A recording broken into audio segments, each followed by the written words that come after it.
Na noite de Natal, Ana Souza, uma faxineira grávida, foi expulsa da luxuosa mansão dos Alencar, no frio, na chuva. Mas o que ninguém sabia é que Daniel Alencar, o herdeiro daquele império milionário, estava observando tudo. E naquela noite, o que aconteceu mudou para sempre o destino dos três. Nossas histórias têm viajado longe. De onde você está assistindo hoje? Compartilhe com a gente nos comentários. Era noite de Natal em São Paulo. A cidade brilhava com luzes coloridas penduradas em cada poste, cada árvore, cada janela. As ruas do centro estavam lotadas de pessoas carregando sacolas de presentes, sorrindo, cantando, celebrando. O clima era de festa, de alegria, de esperança. Mas para Ana Souza, aquela noite não tinha nada de festivo. Ela estava no banheiro minúsculo de seu apartamento na Zona Leste, olhando para seu reflexo no espelho rachado. Aos 26 anos, com 8 meses de gravidez, ela deveria estar em casa, descansando, preparando o quarto do bebê. Mas não tinha essa opção. Não tinha dinheiro. Não tinha escolha. Ana pegou a faixa larga de tecido que havia comprado na feira na semana anterior. Era grossa, escura e serviria para apertar a barriga, para disfarçar o volume que não podia mais ser escondido com roupas largas. Ela envolveu a faixa em volta da barriga inchada e puxou com força. "Desculpa, meu amor", Ana sussurrou, colocando a mão sobre a barriga. "É só por hoje. Só mais uma noite. Depois disso, a mamãe vai poder comprar suas coisas, suas roupinhas, suas fraldas, seu berço de verdade." Ela apertou a faixa mais um pouco e amarrou o nó. Olhou para o espelho novamente. A barriga ainda estava visível, mas menos óbvia. Se ela usasse um avental, se ficasse curvada enquanto trabalhava, talvez ninguém percebesse. Talvez. Ana vestiu o uniforme que a agência havia fornecido. Estava apertado demais na barriga, mesmo com a faixa. Ela puxou o avental branco para frente, criando uma camada extra de disfarce. Não era perfeito, mas teria que servir. Ela pegou a bolsa velha, verificou se tinha dinheiro para o ônibus de volta e saiu do apartamento. O calor de dezembro era sufocante. Mesmo às 7 da noite, a temperatura ainda estava perto dos 30 graus. O ar estava pesado, úmido, prometendo tempestade. Ana desceu as escadas do prédio devagar. Cada degrau era um esforço. Suas pernas estavam inchadas, seus pés doíam dentro dos sapatos pretos baratos. Mas ela não podia parar, não podia desistir. Aquela diária tripla de Natal era sua única chance de conseguir o dinheiro que precisava. O ônibus estava lotado. Ana ficou em pé durante todo o trajeto de 40 minutos até o Morumbi, segurando o corrimão com força enquanto o ônibus chacoalhava pelas ruas esburacadas. A cada solavanco, ela sentia o bebê se mexer, incomodado, reclamando. "Mais um pouco", ela sussurrava para a barriga. "Só mais um pouco." Quando finalmente desceu na rua dos Jacarandás, Ana parou por um momento para recuperar o fôlego. A ladeira até a mansão dos Alencar era íngreme. Ela começou a subir devagar, uma mão apoiada na lateral da barriga, a outra limpando o suor que escorria pela testa. Quando chegou ao portão da mansão, Ana parou para se recompor. Respirou fundo 3 vezes. Ajustou o avental. Verificou a faixa por baixo do uniforme. Forçou um sorriso no rosto. O segurança nem olhou direito para ela. Apenas apontou para os fundos. Funcionários entram pela cozinha. Ana contornou a enorme propriedade. A entrada dos fundos levava direto à cozinha. Ana abriu a porta e foi atingida por uma onda de calor ainda mais forte. O ambiente estava em completo caos. Pelo menos 15 funcionários corriam de um lado para o outro. Panelas ferviam no fogão. Bandejas de prata se empilhavam nas bancadas. O cheiro de comida cara preenchia o ar. Uma mulher de uniforme branco, que parecia ser a chefe, gritava ordens sem parar. "As taças de cristal vão para o salão agora. Cuidado, cada uma custa mais de R$1.000. Se quebrar, você paga." Ela se virou e viu Ana parada na porta. "Você é a substituta?" "Sim, senhora. Ana Souza." Não me importa seu nome. Vá e comece a trabalhar. A mulher disse: você vai servir os convidados no salão. Seja invisível, seja rápida. E pelo amor de Deus, não quebre nada. Ana amarrou o avental extra, criando mais uma camada de proteção sobre a barriga. Ela pegou a primeira bandeja que lhe entregaram. Era pesada, cheia de canapés decorados que pareciam pequenas obras de arte.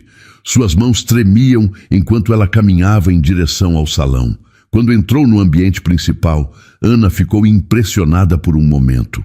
O salão era maior que seu apartamento inteiro. Um lustre de cristal enorme pendia do teto, iluminando tudo com uma luz dourada. O chão de mármore brilhava. As paredes tinham quadros que pareciam ter saído de museus. E as pessoas, todas vestidas com roupas caríssimas, joias que brilhavam, relógios que custavam mais que carros, conversas sobre viagens para a Europa, sobre investimentos, sobre negócios de milhões. Ana passou entre eles como um fantasma, oferecendo a bandeja, sendo ignorada, sendo invisível. Ninguém dizia obrigado. Ninguém olhava para seu rosto. Apenas pegavam os canapés e continuavam conversando como se ela não existisse, mas havia alguém que olhava. Do outro lado do salão, um homem jovem estava encostado em uma coluna. Ele tinha aproximadamente 28 anos, cabelos escuros, olhos sérios. Usava um terno cinza perfeitamente ajustado e, ao contrário de todos os outros, ele olhava para Ana. Ana desviou o olhar rapidamente e voltou para a cozinha.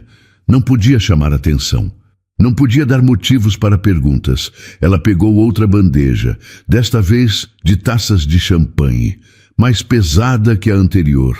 Seus braços tremiam com o peso, mas ela segurou firme, de volta ao salão, de volta a ser invisível, de volta ao trabalho que pagaria o enxoval de seu filho. Mas então ela sentiu uma contração, leve, mas inconfundível. Ela parou no meio do salão, respirou fundo, esperou passar. Passou, mas deixou um aviso, um lembrete de que o tempo estava acabando, de que aquela noite seria mais difícil do que ela havia imaginado. Ela voltou ao salão pela 5ª vez naquela noite. Suas pernas doíam, seus pés estavam inchados dentro dos sapatos apertados. Mas ela continuava, servindo champanhe, recolhendo copos vazios, limpando migalhas de canapés do chão de mármore. Ana passou por um grupo de mulheres cobertas de joias. Elas falavam sobre suas empregadas domésticas, reclamando que queriam folga no Natal. Imagina só, ela teve a audácia de pedir para sair mais cedo na véspera, como se eu fosse conseguir preparar a ceia sozinha. Uma delas disse, tomando um gole de vinho: a minha é pior. Pediu adiantamento do 13º, como se eu fosse banco. Outra respondeu, e todas riram. Ana apertou os dentes e continuou andando. Ela não era invisível por acaso. Elas a faziam invisível. Escolhiam não ver. Escolhiam não reconhecer que ela era humana, que tinha sentimentos, que tinha uma vida além de servi-las. Outra contração veio, mais forte desta vez. Ana se apoiou discretamente em uma mesa lateral, esperando a dor passar. Ela mordeu o lábio com força para não gemer. Não podia demonstrar fraqueza. Não podia dar motivos para perguntas. A contração passou, mas deixou suas pernas ainda mais trêmulas. Do outro lado do salão, Daniel Alencar observava tudo. Ele estava ali há 2 horas, segurando a mesma taça de uísque que mal havia tocado. Odiava essas festas, odiava a falsidade, a superficialidade, o desperdício. Ele observou Ana especialmente. Viu como ela tremia cada vez que pegava uma bandeja pesada. Viu como ela respirava fundo de vez em quando, como se estivesse com dor. Viu como ela era completamente ignorada por todos no salão. Daniel, para de ficar aí parado como uma estátua e venha cumprimentar o Sr. Fernandes. A voz de Alberto cortou seus pensamentos. Daniel suspirou e caminhou até onde seu pai estava, cercado por homens de terno que cheiravam a charutos caros e arrogância. Meu filho, Alberto disse, colocando a mão no ombro de Daniel com força. Futuro sucessor de tudo isso. Um dia ele vai comandar o império. Os homens concordaram, fizeram comentários vazios sobre sucessão e legado. Daniel apenas sorriu educadamente, dizendo o mínimo possível. Enquanto isso, Ana voltava à cozinha para pegar mais uma bandeja.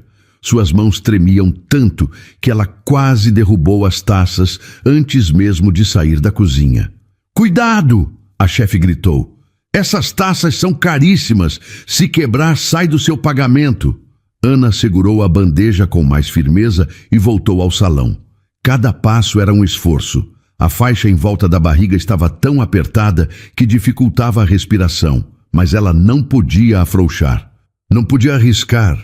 Ela passou por Daniel novamente. Desta vez, seus olhos se encontraram por um breve segundo. Desviou o olhar rapidamente e continuou seu trabalho. Mais uma hora se passou. Ana serviu champanhe, recolheu pratos sujos, limpou respingos de vinho no tapete caro. As contrações vinham a cada 15 minutos agora. Ela contava mentalmente, tentando controlar o pânico que começava a crescer. Só mais 3 horas. Ela sussurrava para si mesma. Só mais 3 horas e você pega o dinheiro e vai para casa. Mas o corpo não estava cooperando. Cada contração era mais forte, cada movimento era mais difícil.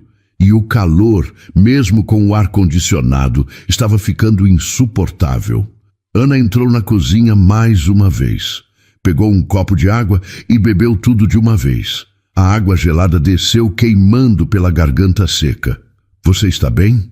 Uma funcionária mais velha perguntou, olhando para o rosto pálido de Ana. "Estou só cansada." A mulher não pareceu convencida, mas não insistiu. Cada um ali tinha seus próprios problemas. Ana respirou fundo e voltou ao salão. Mas desta vez, algo estava diferente. Alberto Alencar estava no centro da sala e todos os funcionários haviam parado de se mover. O silêncio era tenso. "Onde está o garçom que estava servindo a mesa 3? Alberto perguntou, sua voz cortando o ar. Um garoto jovem, não devia ter mais de 18 anos, deu um passo à frente, tremendo. "Eu, senhor."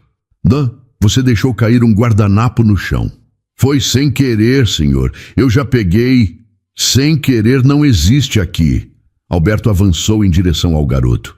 "Eu pago você para fazer um trabalho simples, e você não consegue nem fazer isso direito?" "Senhor, eu sinto muito. Não vai acontecer de novo." "Tem razão, não vai." Alberto apontou para a porta. "Você está demitido. Pegue suas coisas e saia." O garoto ficou pálido. "Mas, senhor, é Natal. Minha família está esperando o dinheiro para..." "Não me importa." Alberto deu as costas. "Saia da minha casa agora." Ana assistiu à cena, sentindo o estômago revirar. Não era só nojo, era medo. Medo de que a próxima pessoa a ser humilhada fosse ela. Daniel também assistiu, e pela primeira vez naquela noite, ele sentiu raiva verdadeira. Raiva do pai, raiva daquele mundo, raiva de si mesmo por fazer parte disso. Alberto voltou sua atenção para os outros funcionários. "Que isso sirva de exemplo para todos. Perfeição absoluta. Essa é a única coisa que aceito. Qualquer erro, por menor que seja, terá consequências." Ana engoliu em seco. Suas mãos apertaram a bandeja vazia que segurava. Outra contração veio e ela fechou os olhos, rezando para que passasse rápido. Alberto Alencar estava no centro do salão, discursando para seus convidados. Sua voz era alta, firme, cheia de autoridade. Ele falava sobre seu império, sobre como construiu tudo do zero, sobre a importância da disciplina e da perfeição. Perfeição absoluta, Alberto dizia, erguendo a taça. Essa é a chave do sucesso. Não aceitar nada menos que perfeito. Nem nos negócios, nem em casa, nem em lugar algum. Os convidados aplaudiram. Ana sentiu um arrepio descer pela espinha. Havia algo na forma como ele falava, algo na frieza de seus olhos, que a assustava profundamente. Ela voltou para a cozinha, deixou a bandeja vazia e pegou outra. Desta vez, era uma travessa com mini quiches, mais pesada que as anteriores. Seus braços tremiam enquanto ela a carregava de volta para o salão. Foi quando ouviu os gritos. Você! O que você pensa que está fazendo? Ana virou a cabeça e viu Alberto avançando em direção a uma funcionária que havia derramado algumas gotas de champanhe no tapete. Eu sinto muito, senhor. Foi um acidente. A mulher se ajoelhou rapidamente, tentando limpar com um guardanapo. Acidente? Alberto praticamente cuspiu a palavra. Eu tenho investidores importantes aqui hoje, pessoas que podem fazer ou destruir negócios de milhões. E você acha que pode simplesmente fazer uma bagunça na frente deles? Senhor, eu vou limpar agora mesmo. Você vai sair da minha casa agora mesmo. Alberto apontou para a porta. Está demitida. A mulher começou a chorar, mas Alberto já havia dado as costas. Ele voltou para o centro do salão como se nada tivesse acontecido, como se não tivesse acabado de destruir o Natal de alguém. Ana sentiu o coração acelerar. Se ele demitia pessoas por algumas gotas de champanhe, o que faria se descobrisse que ela estava grávida? O que faria se ela cometesse algum erro? Ela continuou seu trabalho. Ofereceu os mini-quiches para os convidados. Recolheu copos vazios. Limpou migalhas. Tudo no piloto automático, porque sua mente estava ocupada demais, tentando controlar o pânico. E então veio outra contração. Mais forte, muito mais forte. Ana parou no meio do salão. A dor era aguda, impossível de ignorar. Ela apertou a barriga com uma mão, tentando respirar, tentando esperar passar. Mas a tontura veio junto, súbita e muito forte. Ana sentiu a visão escurecer. O mundo ao redor dela começou a girar. As luzes do lustre se transformaram em borrões dourados. Ela tentou respirar fundo, tentou se concentrar, mas suas pernas fraquejaram. Ela estendeu a mão para se firmar em alguma coisa, qualquer coisa. Seus dedos encontraram a borda da mesa, mas em vez de apoio, encontraram a bandeja de prata onde estava a torre de taças de cristal Baccarat. Tudo aconteceu tão rápido que Ana nem teve tempo de reagir. A bandeja escorregou. As taças tombaram. E então veio o som. O estrondo do cristal se estilhaçando contra o mármore silenciou o salão inteiro. Não havia mais música, não havia mais conversas, não havia mais risos. Apenas aquele som agudo, penetrante, que parecia não ter fim. Ana viu o vinho tinto se espalhar pelo tapete persa branco, vermelho sobre branco. A mancha crescia, se expandia, destruindo o tecido que provavelmente custava mais do que ela ganharia em toda a sua vida. Todos os olhos se voltaram para ela. Dezenas de rostos. Todos olhando, todos julgando, todos condenando. Ana caiu de joelhos. Suas mãos tremiam tanto que ela mal conseguia controlar os movimentos. Mas ela precisava consertar, precisava limpar. Precisava fazer desaparecer o que havia feito. Eu sinto muito, eu sinto muito, eu sinto muito. As palavras saíam de sua boca como uma oração desesperada, enquanto ela começava a recolher os cacos de cristal com as mãos nuas. O primeiro corte foi superficial, apenas uma linha fina de sangue na palma da mão. Mas ela não parou. Continuou pegando os pedaços, um por um, tentando juntar o que não tinha mais conserto. O segundo corte foi mais fundo. A dor veio aguda, mas Ana mordeu o lábio e continuou. Suas lágrimas pingavam no chão. E então ela ouviu os passos. Passos pesados, lentos. Alberto Alencar atravessou o salão com passadas furiosas. Seu rosto estava vermelho, as veias do pescoço saltadas, os punhos cerrados. Ana não ousou levantar a cabeça. Continuou recolhendo os cacos, agora com as duas mãos sangrando. O cristal cortava sua pele repetidamente, mas a dor física era nada comparada ao terror que ela sentia. Levante-se. A voz de Alberto não era alta. Era baixa, controlada e por isso mesmo muito mais assustadora. Ana tentou, mas suas pernas não obedeciam. Outra contração veio, mais forte que as anteriores. Ela se curvou, apertando a barriga por instinto. Eu disse para levantar. Dessa vez ele gritou. Ana se forçou a ficar de pé. Suas pernas tremiam tanto que ela achou que fosse desabar. Eu sinto muito, Senhor. Sua voz saía em soluços. Foi um acidente, eu não tive a intenção. Eu vou pagar, eu vou trabalhar de graça, eu vou fazer qualquer coisa para compensar. Alberto deu um passo à frente e Ana instintivamente recuou. Compensar? Ele soltou uma risada fria. Você acha que pode compensar? Você destruiu taças que custam milhares de reais cada uma. Você arruinou um tapete persa que eu trouxe diretamente do Oriente. E você acha que pode compensar? Eu vou encontrar um jeito. Eu prometo. Você não vai fazer nada. Alberto olhou para ela de cima a baixo, e foi então que seus olhos pararam na barriga dela. A faixa havia se soltado durante a queda. Não havia mais como esconder. Você está grávida. Ana colocou as mãos sobre a barriga, como se pudesse esconder o óbvio. Estou, senhor, mas isso não interfere no meu trabalho. Eu posso... Você mentiu. Alberto avançou e Ana recuou. Você escondeu sua gravidez para conseguir esse emprego. Você me enganou. Entrou na minha casa de forma desonesta. Eu não menti, senhor. Eu só não disse porque sabia que ninguém te contrataria. Alberto terminou a frase por ela. Você sabia que estava fazendo algo errado e mesmo assim fez. E agora olhe o resultado. Ele apontou para os cacos de cristal, para o tapete manchado, para a bagunça que tomava o salão. Ana chorava tanto que mal conseguia respirar. Por favor, eu preciso desse dinheiro. Meu bebê precisa. Eu não tenho mais ninguém. Não tenho nada. E eu deveria me importar? Alberto cruzou os braços. Você entrou na minha casa, mentiu para mim, destruiu minhas coisas, me envergonhou na frente de pessoas importantes e agora quer que eu tenha pena de você? Eu só quero o dinheiro que trabalhei para ganhar. Só isso.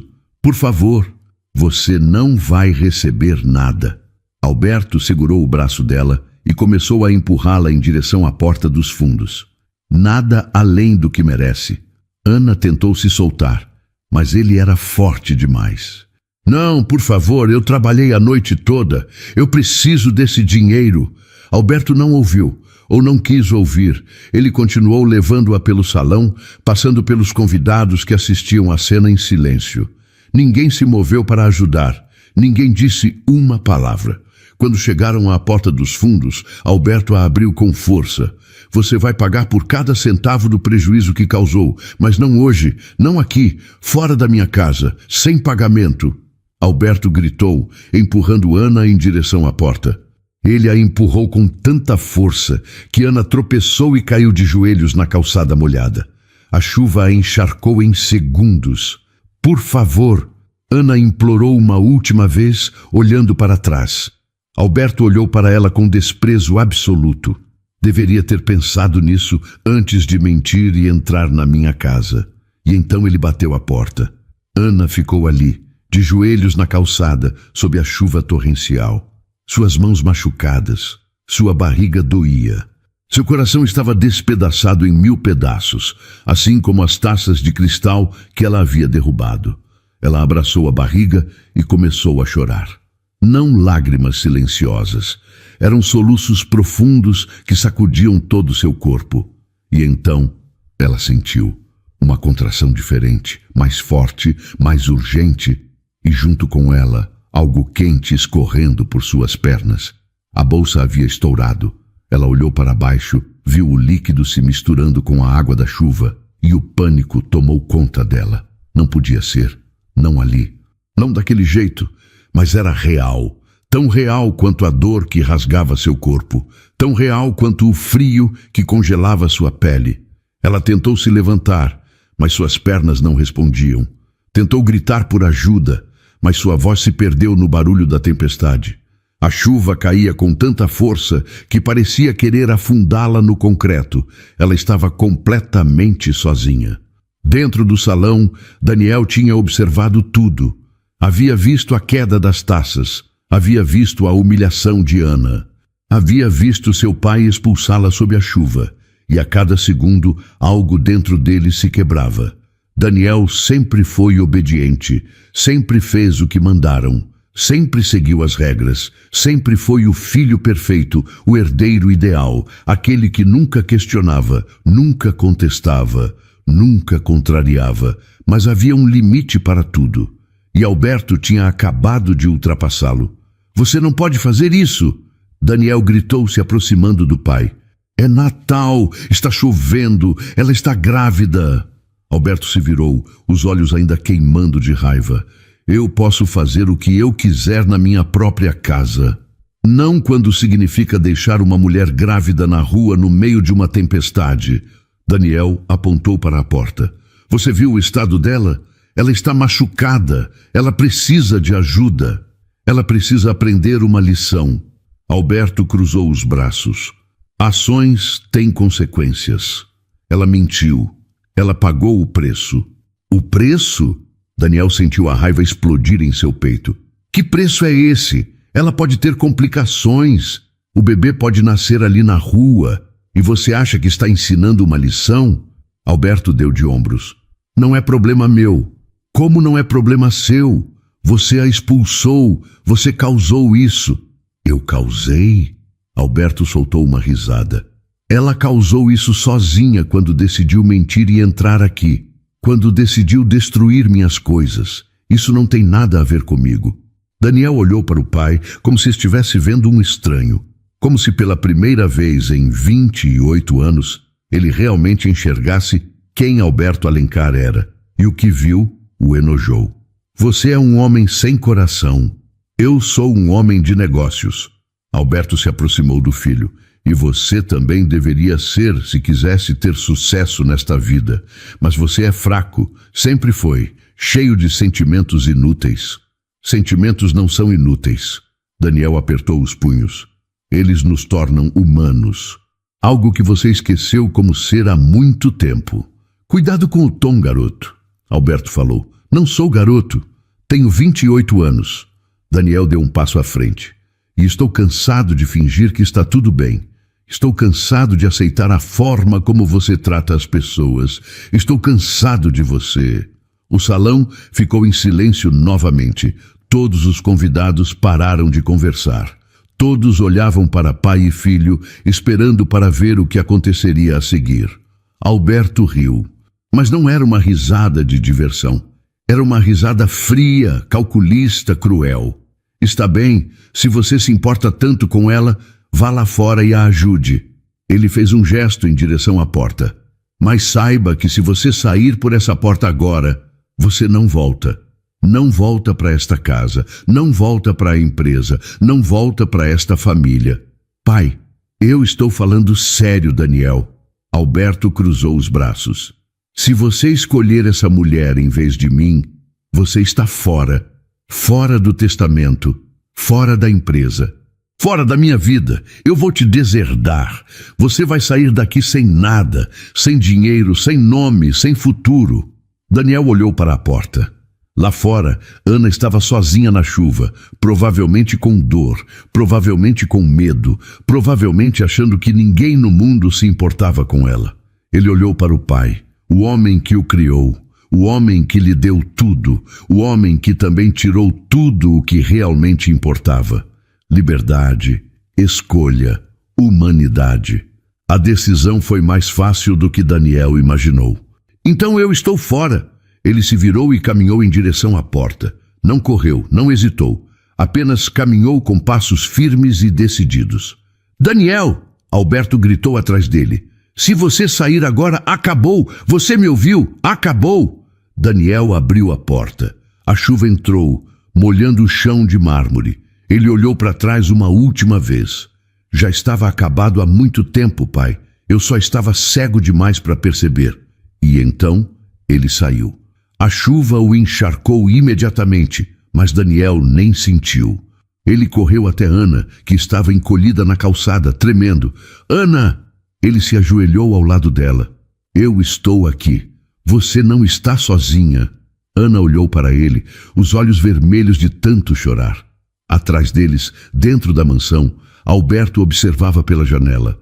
Seu rosto estava vermelho de raiva e seus olhos Seus olhos queimavam com uma mistura de fúria e algo mais. Algo que ele nunca admitiria. Decepção. Daniel ajudou Ana a entrar no carro, mas ela gritou de dor antes de conseguir se sentar completamente. Outra contração, mais forte que todas as anteriores. Ela se dobrou, agarrando o painel com tanta força que suas unhas arranharam o couro. Não consigo, Ana chorou. Dói demais. Você consegue. Eu estou aqui com você. Daniel fechou a porta do passageiro, correu para o lado do motorista e entrou. Ele ligou o motor e o aquecedor no máximo. Vou te levar ao hospital agora.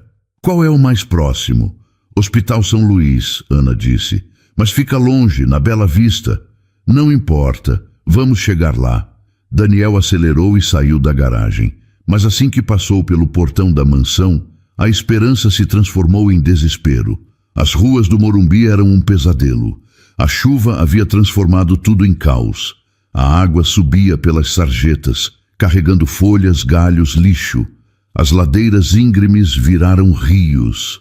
E os carros estavam completamente parados, formando uma fila interminável que se estendia até onde a vista alcançava. Não, não, não! Daniel bateu no volante. O som ecoou dentro do carro. Como pode ter tanto trânsito na noite de Natal? Todo mundo está voltando para casa.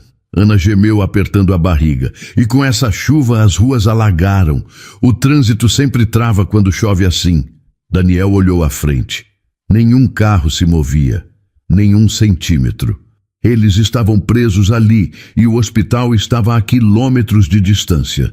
Ana gritou de novo, o som rasgando o silêncio do carro. Está vindo! O bebê está vindo!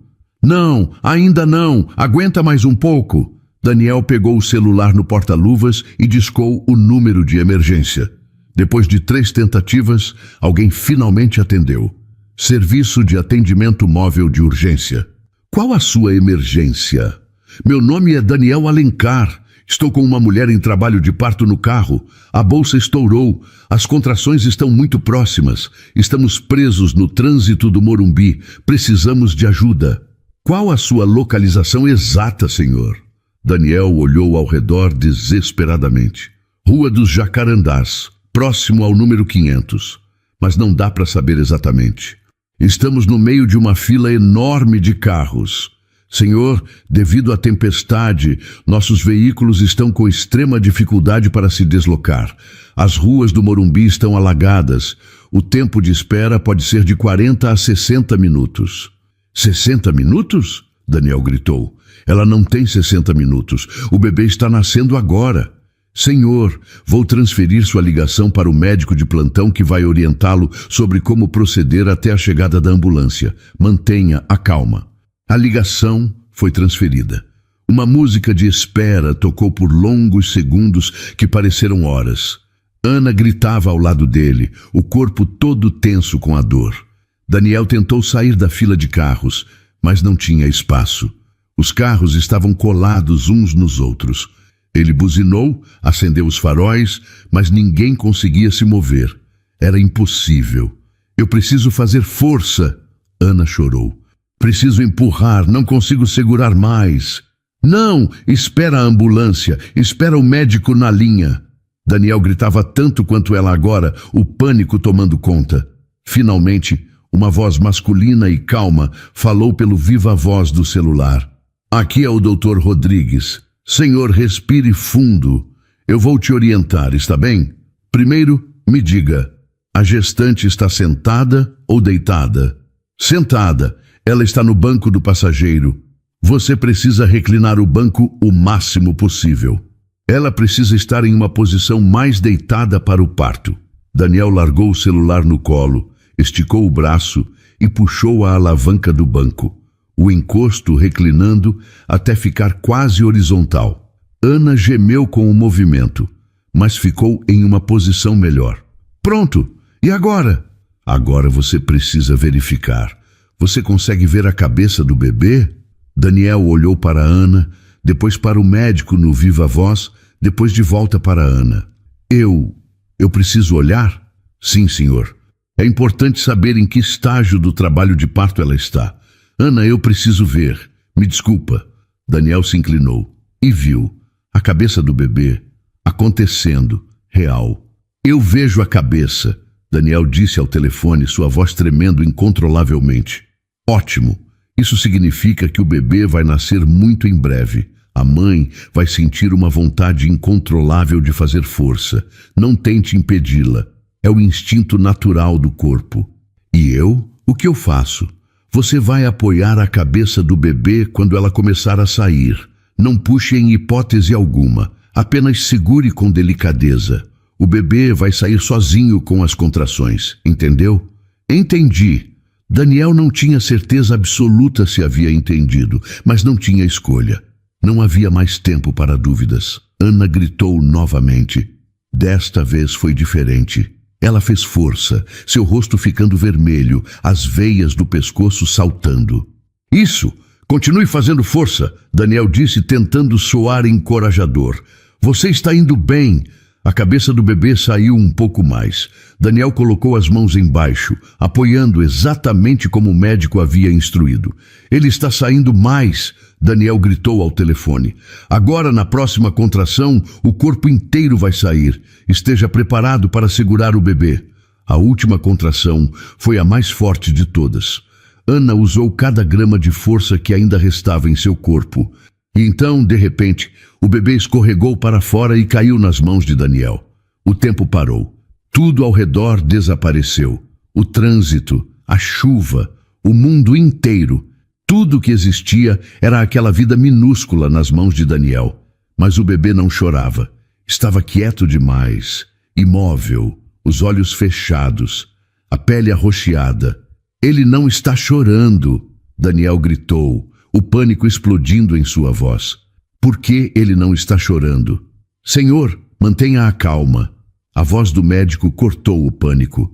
Vire o bebê de barriga para baixo e dê tapinhas firmes, mas não violentos nas costas. Isso vai estimular a respiração.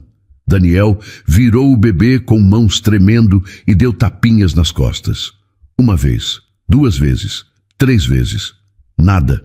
O bebê continuava imóvel, azulado, silencioso. Não está funcionando. Daniel gritava agora, lágrimas começando a embaçar sua visão. Ele não está reagindo. Continue, mais forte, não tenha medo de machucá-lo. Neste momento, estimular a respiração é mais importante. Daniel bateu mais forte, 4 vezes, 5 vezes, 6 vezes. E então, finalmente, o bebê tossiu. Foi um som pequeno, quase imperceptível, mas foi seguido por outro, e outro. E então veio o choro, alto, agudo, perfeito. O som mais lindo que Daniel já havia ouvido em toda a sua vida. Ele está chorando. Daniel soluçou, virando o bebê de volta. Ele está vivo. Ele está respirando. Excelente. Agora você precisa mantê-lo aquecido. O contato pele com pele é essencial. Tire sua camisa ou casaco e enrole o bebê contra seu peito. Daniel olhou para seu terno molhado. Não era ideal, mas era tudo o que tinha. Com uma mão segurando o bebê, ele lutou para tirar o paletó. Conseguiu arrancá-lo e envolveu o pequeno corpo nele. O tecido italiano, que custava R$3.500, agora servia como o primeiro cobertor de um recém-nascido. Daniel segurou o bebê contra seu peito. Podia sentir o coraçãozinho batendo. Rápido, mas constante. Forte. Vivo. Ana, Daniel chamou, olhando para ela. Ela estava reclinada no banco, o rosto pálido, os olhos semi-fechados de exaustão. Ana, você tem um filho. É um menino. Ana abriu os olhos e estendeu os braços. Daniel colocou o bebê cuidadosamente em seus braços. Ela olhou para o filho e começou a chorar. Não eram lágrimas de dor dessa vez. Eram lágrimas de amor, de alívio, de gratidão pura. Ele é perfeito. Ana sussurrou, tocando o rostinho do bebê com os dedos trêmulos. Ele é tão perfeito. A ambulância ainda está vindo? Daniel perguntou ao telefone. Sim, senhor. Deve chegar em aproximadamente 15 a 20 minutos. Vocês fizeram um trabalho extraordinário. Salvaram a vida desse bebê. Daniel desligou e se recostou no banco do motorista. Suas mãos ainda tremiam. Seu coração batia tão rápido que ele podia ouvi-lo nos ouvidos. Ele olhou para o interior do seu carro, antes imaculado, agora uma bagunça de manchas e sujeira. E então olhou para Ana e o bebê. E nada mais importava. Como você vai chamá-lo? Daniel perguntou baixinho. Ana não tirou os olhos do filho. Miguel.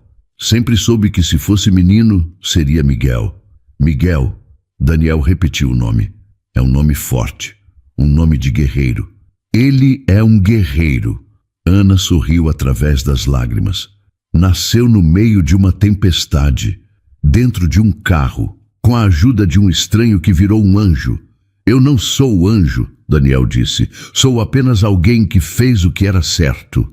Eles ficaram em silêncio por alguns minutos. A chuva havia parado quase completamente agora. Apenas uma garoa fina caía sobre o carro. O trânsito começou a se mover lentamente. Alguns carros conseguiram avançar alguns metros, mas Daniel não ligou o carro. Não tentou se mover. Apenas ficou ali, observando Ana segurando Miguel, vendo aquela cena que mudaria sua vida para sempre. Por que você fez isso? Ana perguntou de repente. Por que você arriscou tudo por mim? Por nós? Você nem me conhece. Daniel demorou para responder. Ele olhou para o volante, para as ruas lá fora, para a mansão dos Alencar, que ainda podia ser vista no topo da colina, iluminada como um castelo. Porque passei 28 anos fazendo o que meu pai queria, ele disse finalmente. Sendo quem ele queria que eu fosse, vivendo a vida que ele escolheu para mim, e em nenhum desses 28 anos eu me senti tão vivo quanto me senti nos últimos 40 minutos. Você perdeu tudo. Não, Daniel balançou a cabeça. Eu não perdi nada. Eu ganhei algo. Ganhei a liberdade. Ganhei a chance de ser quem eu realmente sou. Ana o olhou com lágrimas nos olhos. Mas seu dinheiro, sua herança, sua casa, nada disso era realmente meu. Tudo era dele. Tudo tinha condições. Eu poderia ter aquilo enquanto fosse obediente, enquanto não questionasse, enquanto não fosse humano. Daniel sorriu. Um sorriso cansado, mas verdadeiro. Agora eu sou livre e não sei o que vai acontecer. Não sei onde vou morar ou como vou ganhar dinheiro. Mas pela primeira vez na vida, essas escolhas são minhas. Miguel começou a chorar baixinho. Ana o embalou, murmurando palavras suaves. O bebê se acalmou quase imediatamente. Ele gosta da sua voz, Daniel observou. Ele me ouviu por 8 meses. É a única voz que ele conhece. Ana beijou a testa do filho. Menos a sua. Você foi a primeira pessoa a segurar ele. A primeira voz além da minha que ele ouviu. Daniel sentiu algo apertar em seu peito. Foi uma honra. As luzes de sirene começaram a aparecer ao longe. A ambulância estava chegando, fazendo seu caminho entre os carros parados. Eles vão cuidar de você agora, Daniel disse. Vão levar vocês ao hospital. Vão examinar o Miguel. Tudo vai ficar bem. Você vai vir conosco? Ana perguntou e havia medo em sua voz. Medo de ser deixada sozinha de novo. Daniel olhou para ela, para aquela mulher que ele conhecia há apenas algumas horas, mas que já significava tanto. Para aquele bebê que nasceu em suas mãos. Eu vou com vocês, ele disse. Não vou deixar vocês sozinhos, nunca mais. A ambulância parou atrás deles. Paramédicos saíram correndo, carregando equipamentos e uma maca. Daniel desceu do carro e acenou para eles. Aqui! Ela está aqui! Os paramédicos correram até o carro. Um deles olhou para dentro e viu Ana segurando o bebê recém-nascido. Meu Deus! Vocês fizeram o parto aqui? Dentro do carro? Não tivemos escolha, Daniel disse. O trânsito estava parado. Não dava tempo de chegar ao hospital. O paramédico se aproximou de Ana com delicadeza e começou a examiná-la. O outro examinou Miguel, checando sua respiração, seus batimentos cardíacos, sua temperatura. A mãe está fraca, mas estável, o primeiro anunciou. O bebê está perfeito. O segundo acrescentou com um sorriso no rosto. Considerando que nasceu dentro de um carro, é um milagre. Vocês fizeram um trabalho impressionante. Eles ajudaram Ana a sair do carro e a colocaram na maca. Ela segurou Miguel contra o peito o tempo todo, recusando-se a soltá-lo mesmo por um segundo.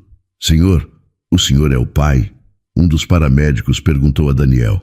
Daniel olhou para Ana. Ela olhou de volta. E sem palavras, sem perguntas, ela concordou levemente com a cabeça. Sim, Daniel disse. Sim, eu sou a família deles. E ali, naquela rua do Morumbi, no meio do trânsito, sob a garoa fina que ainda caía, Daniel percebeu que aquilo era verdade. Ele era a família deles agora. A viagem até o hospital foi rápida. As ruas estavam começando a esvaziar e a ambulância tinha prioridade. As sirenes abriam caminho entre os carros e Daniel ficou dentro da ambulância, sentado ao lado da maca onde Ana descansava. Os paramédicos monitoraram mãe e filho durante todo o trajeto. Verificaram a pressão de Ana, colocaram soro, limparam o bebê delicadamente. Miguel chorava de vez em quando, mas sempre se acalmava quando ouvia a voz de Ana ou sentia o toque de Daniel. Nunca vou esquecer o que você fez, Ana disse baixinho, olhando para Daniel. Você salvou a minha vida. Salvou a vida do meu filho. Qualquer pessoa teria feito o mesmo. Não, Ana balançou a cabeça.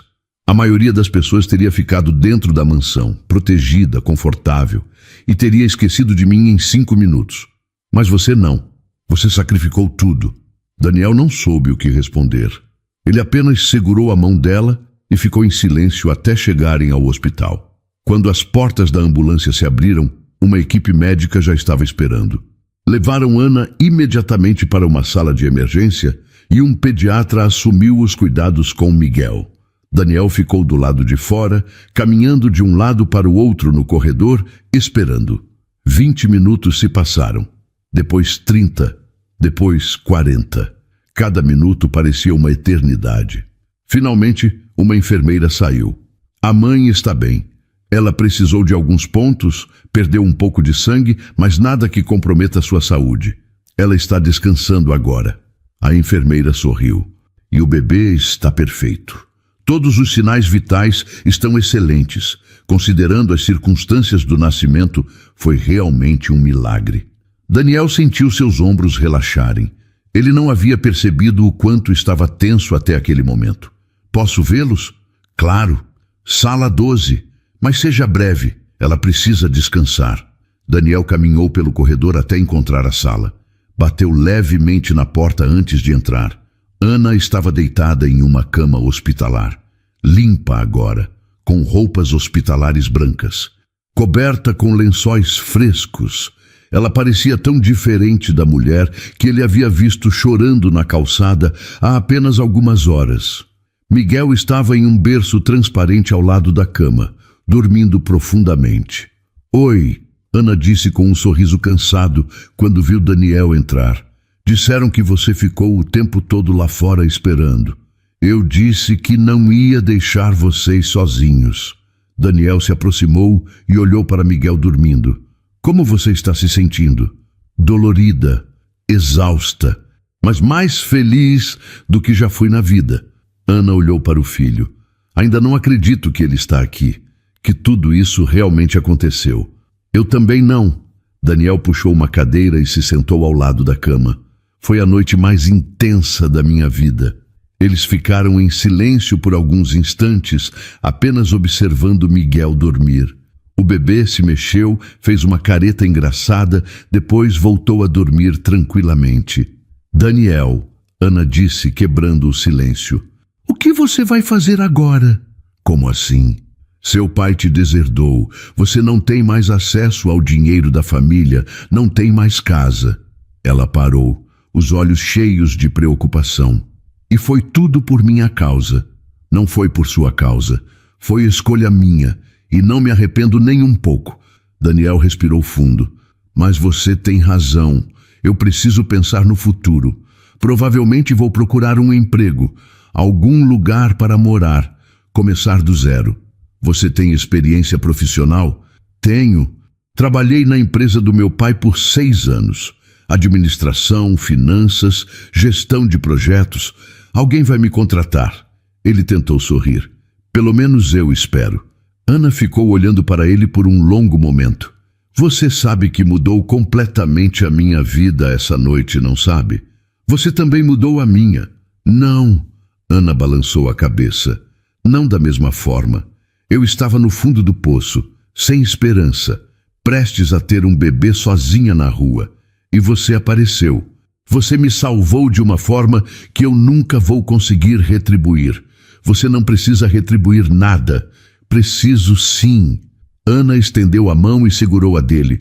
Eu não tenho dinheiro, não tenho nada de valor para te dar, mas tenho um lugar pequeno, um apartamento na Zona Leste. Não é muito, mas tem um sofá onde você pode dormir até se organizar. Daniel piscou, surpreso. Ana, você não precisa... Eu quero. Por favor, deixa eu fazer isso por você. Você me deu a vida, me deu esperança. Deixa eu pelo menos te dar um teto enquanto você encontra seu caminho.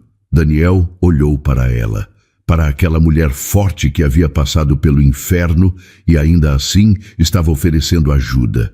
E ele percebeu que aceitar não era fraqueza. Era deixar que ela também fizesse parte disso, que ela também tivesse sua dignidade de volta. Obrigado, ele disse, apertando a mão dela. Eu aceito, mas só até eu conseguir me estabelecer.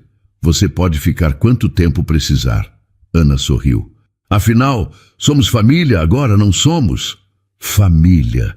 Aquela palavra de novo, tão estranha, tão nova, tão certa. Sim, Daniel concordou. Somos família. Um médico entrou na sala, interrompendo o momento. Desculpem interromper.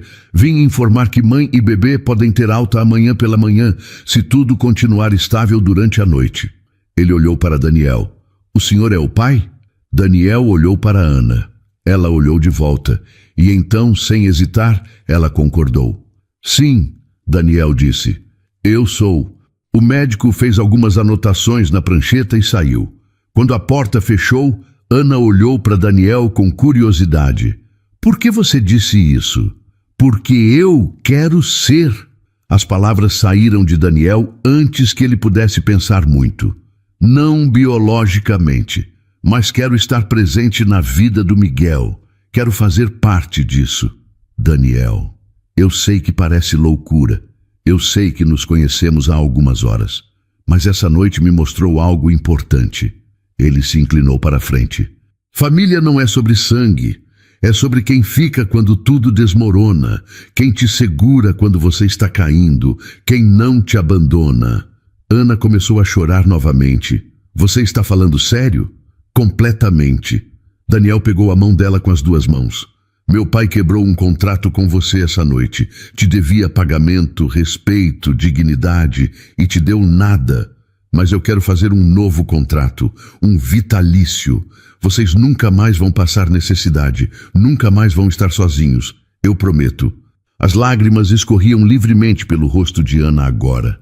Ela não conseguia falar, apenas apertou a mão dele e concordou. E ali, naquele quarto de hospital, sob luzes fluorescentes e o som constante de máquinas, algo novo e bonito nasceu. Não apenas um bebê, mas uma família verdadeira. Daniel passou a noite no hospital. Dormiu na cadeira ao lado da cama de Ana, acordando toda vez que Miguel chorava ou que uma enfermeira entrava para verificar os sinais vitais. Não era confortável, mas ele não se importava. Ele havia feito uma promessa e promessas significavam algo para ele. Quando o sol começou a nascer, Daniel estava acordado, observando a cidade pela janela. São Paulo estava diferente, mais calma, mais bonita, mais cheia de esperança. Ana acordou logo depois. Ela abriu os olhos lentamente e viu Daniel parado na janela. Você ficou aqui a noite toda? Sua voz estava rouca de sono. Eu disse que não ia deixar vocês sozinhos. Daniel se virou e sorriu. Como você está se sentindo? Dolorida, mas bem. Ana olhou para Miguel, que dormia tranquilamente no berço. Ele dormiu a noite toda, nem chorou muito. Ele é um bebê forte, como a mãe dele. Ana sorriu. Uma enfermeira entrou com os papéis de alta. Bom dia, o médico autorizou a saída de vocês. A mãe está se recuperando bem e o bebê está com todos os sinais vitais perfeitos. Ela entregou os papéis de alta para Ana. Meia hora depois, eles estavam prontos para ir embora. Ana tinha roupas limpas que o hospital havia fornecido e Miguel estava envolto em um cobertor de bebê azul claro. Daniel chamou um táxi e ajudou Ana a entrar com cuidado. Ela ainda se movia devagar, cada movimento causando dor, mas ela não reclamava. Rua das Acácias, 342, Ana disse ao taxista.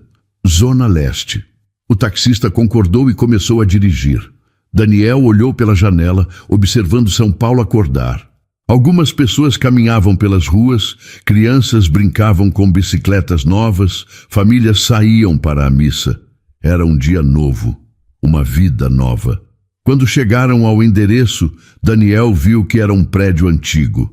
A pintura estava descascada em alguns lugares e o portão de ferro estava enferrujado. Não era um bairro rico, não era um lugar que ele conhecesse, mas seria seu novo lar. Daniel pagou o táxi e ajudou Ana a descer. Ela subiu as escadas devagar, parando a cada lance para respirar. Daniel a seguia, carregando Miguel nos braços. No terceiro andar, Ana parou em frente a uma porta de madeira desbotada. É aqui. Ela abriu a porta e entraram. O apartamento era pequeno, muito pequeno. Um quarto minúsculo, uma sala que mal cabia um sofá. Uma cozinha que era pouco mais que um corredor com fogão e pia e um banheiro apertado. Mas estava limpo, organizado. E no canto do quarto havia um berço. Daniel olhou ao redor e sentiu algo apertar em seu peito. Não era pena, era compreensão.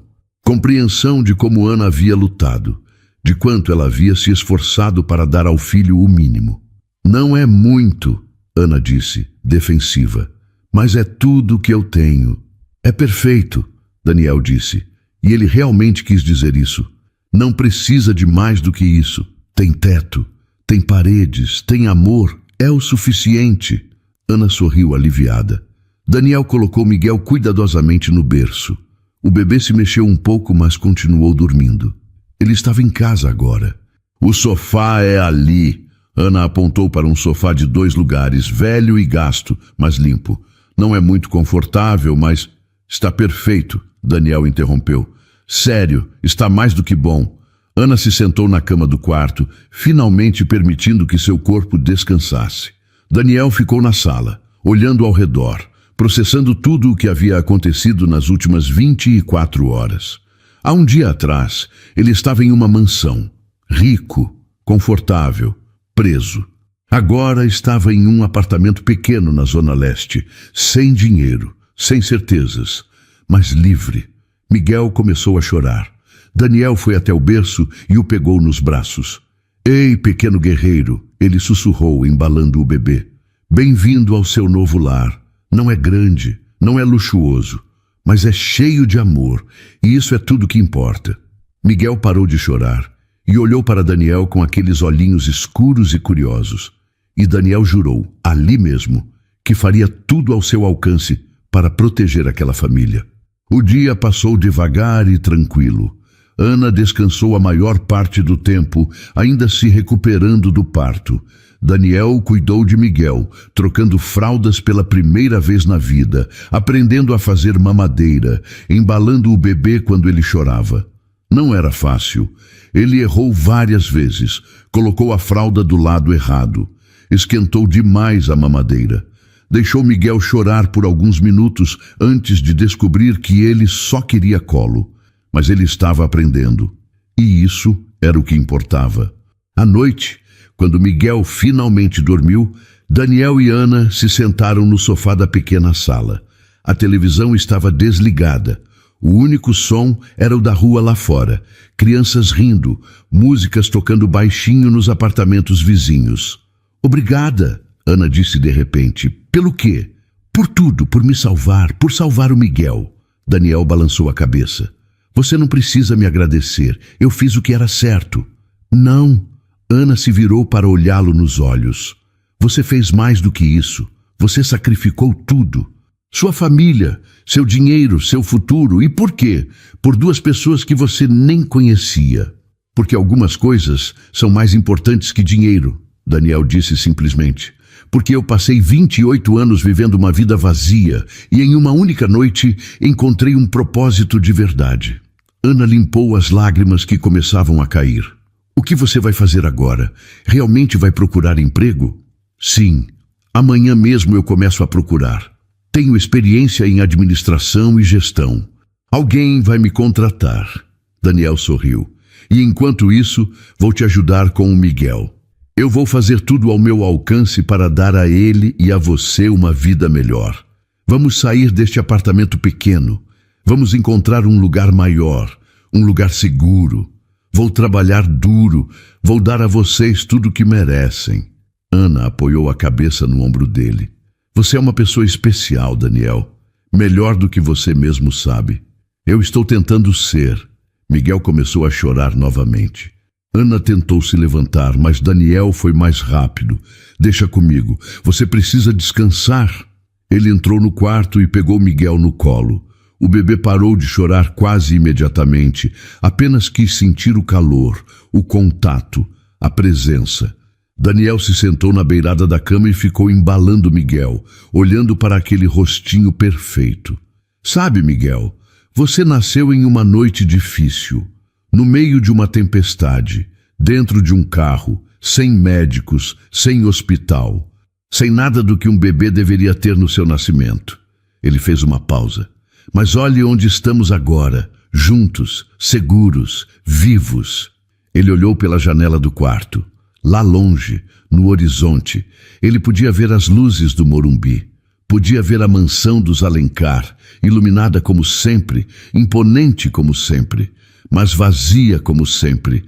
Aqui, neste apartamento pequeno, com móveis velhos e paredes descascadas, havia mais amor do que naquela mansão jamais teve. Meu pai quebrou um contrato com sua mãe. Daniel sussurrou para Miguel. Ele prometeu pagar pelo trabalho dela e não pagou. Ele a tratou como se ela não fosse nada. Mas eu vou fazer diferente. Eu estou firmando um novo contrato hoje. Um contrato vitalício. Com você e com sua mãe. Ele beijou a testa do bebê. Vocês nunca mais vão passar necessidade. Nunca mais vão estar sozinhos. Nunca mais vão se sentir sem valor. Porque vocês têm valor. Vocês têm muito valor. E eu vou passar o resto da minha vida provando isso. Miguel bocejou e fechou os olhinhos, aconchegando-se nos braços de Daniel. E Daniel ficou ali, segurando seu filho, não de sangue, mas de coração, sentindo-se mais completo do que jamais havia se sentido. Lá fora, a cidade de São Paulo continuava sua vida. Carros passavam, pessoas riam, a vida seguia. E dentro daquele apartamento pequeno na Zona Leste, uma nova família celebrava seu primeiro Natal juntos.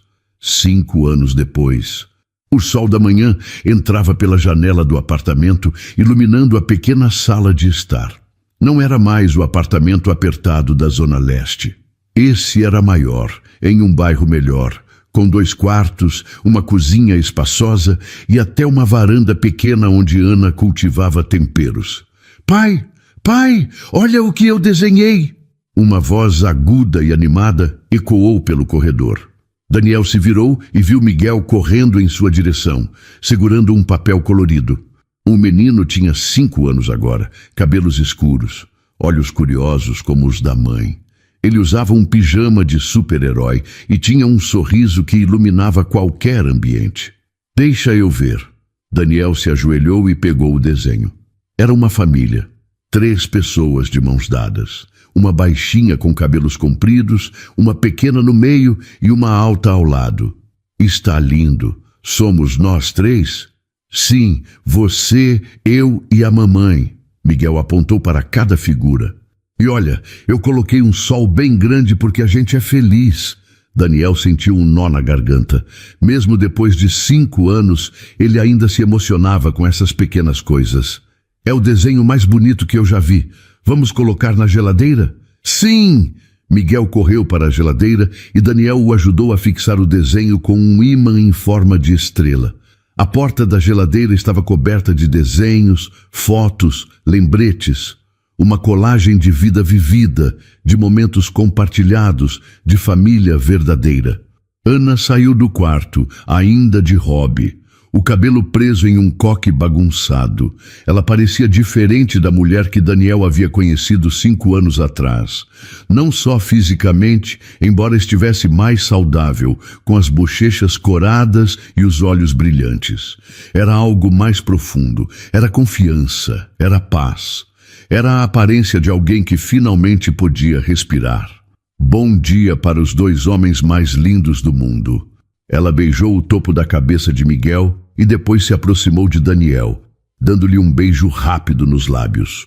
Nos últimos 5 anos, o relacionamento entre eles havia evoluído naturalmente. Começou como gratidão, transformou-se em amizade profunda e eventualmente floresceu em amor. Um amor maduro, construído sobre confiança, respeito e experiências compartilhadas. Eles haviam se casado 2 anos atrás, em uma cerimônia simples no cartório, com apenas alguns amigos próximos como testemunhas. Nada luxuoso, nada ostensivo, apenas real. Enquanto tomavam café, Miguel falava sobre a escola, sobre os amigos, sobre o desenho animado que queria assistir depois. Ana e Daniel ouviam, riam, participavam. Era uma manhã comum, uma manhã normal. Exatamente o tipo de manhã que ambos haviam sonhado, mas nunca acharam que teriam. Depois do café, enquanto Miguel assistia televisão na sala, Ana e Daniel lavavam a louça juntos. Era um ritual deles. Um momento de conversa tranquila, de planejamento do dia, de conexão. Sabe que dia é hoje? Ana perguntou, enxaguando um prato. 25 de dezembro. Daniel sorriu. Como eu poderia esquecer? 5 anos. 5 anos desde a noite mais louca da minha vida. Ana riu. Da nossa vida. Daniel colocou o último copo no escorredor e se virou para ela. Você se arrepende de alguma coisa? Nem um segundo. Ana segurou o rosto dele com as mãos ainda molhadas. E você se arrepende de ter perdido tudo? Eu não perdi tudo. Eu ganhei tudo. Daniel a puxou para um abraço. Tenho você, tenho o Miguel, tenho um trabalho que me dá propósito, tenho uma vida que é minha de verdade. Como eu poderia me arrepender? Nos últimos 5 anos, Daniel havia construído uma carreira sólida. Começou como gerente em uma empresa média de logística, subiu para diretor e agora estava prestes a abrir sua própria consultoria. Não era bilionário como seu pai, mas ganhava bem o suficiente para sustentar a família confortavelmente. Ana também havia voltado a estudar. Fazia um curso técnico de enfermagem online e trabalhava meio período em uma clínica do bairro. Ela tinha sonhos agora, objetivos, futuro. Mamãe, pai, podemos ir ao parque hoje? Miguel gritou da sala. Podemos! Ana gritou de volta, mas só depois de você arrumar os brinquedos do quarto. Está bem. Daniel olhou pela janela. Era um dia lindo de Natal. Céu azul, sol brilhante, temperatura agradável, tão diferente daquela noite de tempestade 5 anos atrás. Você acha que seu pai sabe sobre o Miguel? Ana perguntou baixinho. Era uma pergunta que ela fazia de vez em quando. Daniel sempre dava a mesma resposta. Provavelmente, São Paulo não é tão grande assim. Alguém deve ter contado. Ele deu de ombros. Mas não importa. Ele fez sua escolha. Eu fiz a minha. Você nunca quis tentar se reconciliar? Não. A resposta era firme, sem hesitação. Ele teria que mudar completamente quem ele é. E homens como meu pai não mudam. Eles só envelhecem se agarrando às mesmas crenças, à mesma crueldade. Ana concordou. Ela entendia. Algumas pontes eram melhores queimadas. Mas sabe o que é engraçado? Daniel continuou. Eu passei anos tentando ganhar a aprovação dele, tentando ser o filho perfeito, e nunca fui feliz. Agora, sem ele na minha vida, eu sou mais feliz do que jamais imaginei ser possível. Porque você está vivendo para você, não para ele. Exatamente. Miguel voltou correndo. Arrumei tudo. Posso pegar minha bola? Pode. 20 minutos depois, os 3 estavam no parque do bairro. Miguel corria pelo gramado, chutando a bola, rindo alto. Ana e Daniel sentaram em um banco, observando. Ele é tão feliz, Ana disse com os olhos marejados. Às vezes eu olho para ele e não consigo acreditar que quase perdi tudo aquela noite. Mas não perdeu, e ele está aqui, saudável, feliz, amado. Por causa de você, por causa de nós, Daniel corrigiu. Nós fizemos isso juntos. Um casal de idosos passou por eles caminhando de mãos dadas. A mulher sorriu para Ana e Daniel. Que família linda vocês têm. Obrigada, Ana respondeu, sentindo o coração aquecer. Quando o casal se afastou, Daniel segurou a mão de Ana. Sabe aquela noite no hospital, quando eu disse que estava firmando um novo contrato com vocês? Me lembro. Eu não sabia exatamente o que aquilo significava na época. Eu só sabia que queria fazer parte da vida de vocês. Mas agora eu entendo. Daniel olhou para Miguel brincando. Não era um contrato, era uma promessa. Uma promessa de estar presente, de não desistir, de construir algo real. E você cumpriu. Ana apertou a mão dele. Você cumpriu cada palavra. E vou continuar cumprindo, pelo resto da minha vida. Miguel correu até eles, ofegante e suado. Pai, você pode jogar comigo? Claro! Daniel se levantou e correu atrás do menino, fingindo que ia pegá-lo. Miguel gritava de alegria, correndo em círculos. Ana observava os dois, seu coração transbordando. Aquela cena simples, aquele momento comum, era tudo o que ela sempre quis.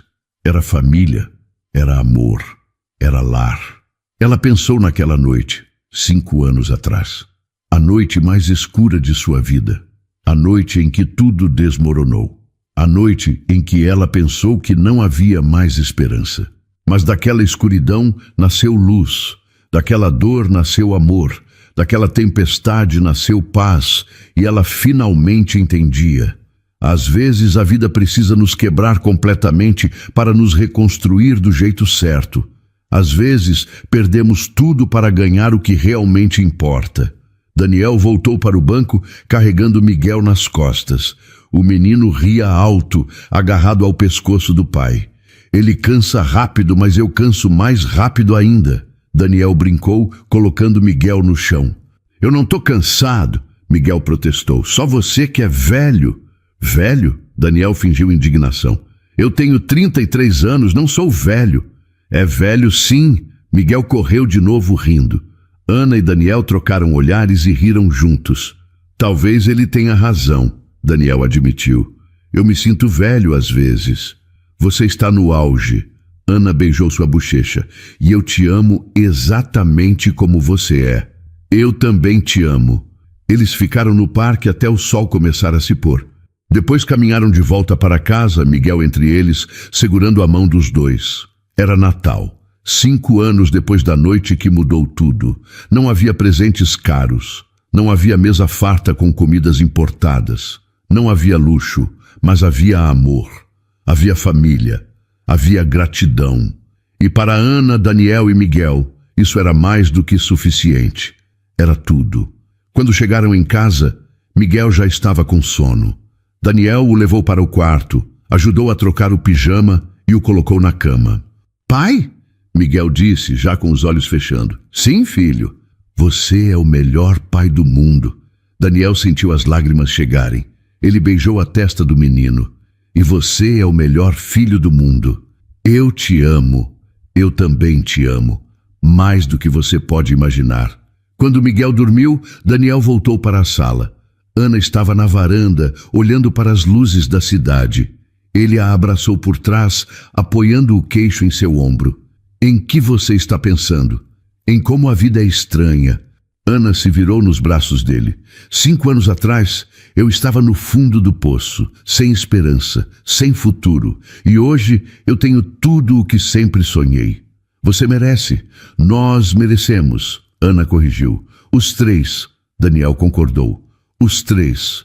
Eles ficaram ali, abraçados, observando a cidade acender suas luzes de Natal. Lá longe, no Morumbi, havia uma mansão no topo de uma colina. Provavelmente ainda luxuosa, provavelmente ainda vazia. Mas aqui, neste apartamento simples, havia algo que dinheiro não podia comprar. Havia amor verdadeiro, havia família escolhida, havia vida vivida com propósito. E no final era isso que importava. Não o tamanho da casa, não o valor da conta bancária, não o status social, mas as pessoas que você ama, as escolhas que você faz, o legado que você deixa. E o legado de Daniel não era de dinheiro ou poder, era de amor, coragem e redenção.